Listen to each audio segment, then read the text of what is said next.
Sejarah bangunan Lawang Sewu yang perlu kita ketahui. Tahukah kalian, Lawang Sewu adalah bekas bangunan perkantoran yang terletak di seberang Tugu Muda, Kota Semarang, Jawa Tengah, Indonesia. Bangunan ini dahulu merupakan kantor pusat Nederlands Indische Spoorwegmaatschappij NIS dan saat ini berstatus sebagai aset Kereta Api Indonesia KAI. Hal ini terjadi karena merupakan hasil dari perebutan aset-aset NIS dan perusahaan kereta api lain oleh Jawatan Kereta Api Republik Indonesia di KAI pada masa Perang Kemerdekaan. Saat ini bangunan tersebut dijadikan sebagai museum dan galeri sejarah perkeretaapian oleh Unit Pusat Pelestarian dan Desain Arsitektur dan kini dioperasikan KAI Wisata, anak perusahaan KAI yang bergerak di bidang pariwisata. Nama Lawang Sewu aslinya merupakan julukan gedung itu dalam bahasa Jawa yang berarti bangunan berpintu seribu. Desain bangunan ini memiliki banyak ruang, serta memiliki sekitar 1000 jendela yang tinggi-tinggi dan besar-besar sehingga dikira sebagai pintu, dan faktanya pintu di bangunan tersebut hanya berjumlah 429 buah. Lawang Sewu diarsiteki oleh Kosman Citra dari firma yang dibentuk arsitek senior JF Kleinhammer dan BG Undak. Bangunan ini dirancang dalam gaya Hindia baru.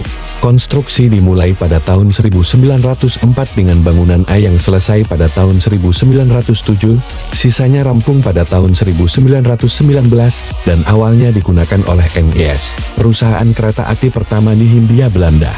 Setelah Jepang menduduki Hindia Belanda pada tahun 1942, tentara Jepang mengambil alih Lawang Sewu dan ruang bawah tanah gedung B diubah menjadi penjara dengan eksekusi mati dilakukan di dalamnya.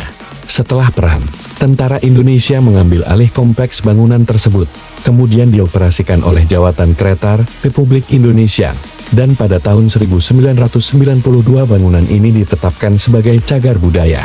Pada tahun 2009, kompleks Lawang Sewu berada dalam keadaan mengenaskan. Marcus Gower, dalam kolomnya di The Jakarta Post, menuliskan bahwa bangunan tersebut gelap dan tak terawat. Dinding putihnya dihitamkan oleh polusi dan penelantaran. Bangunan ini menjalani renovasi dalam rangka meningkatkan daya tarik wisata.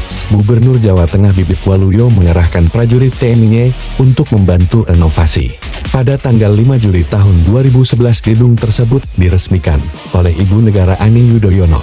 Pada akhir tahun 2013, pemerintah Kota Semarang mengumumkan rencana untuk menghilangkan citra seram bangunan itu untuk menarik lebih banyak pengunjung.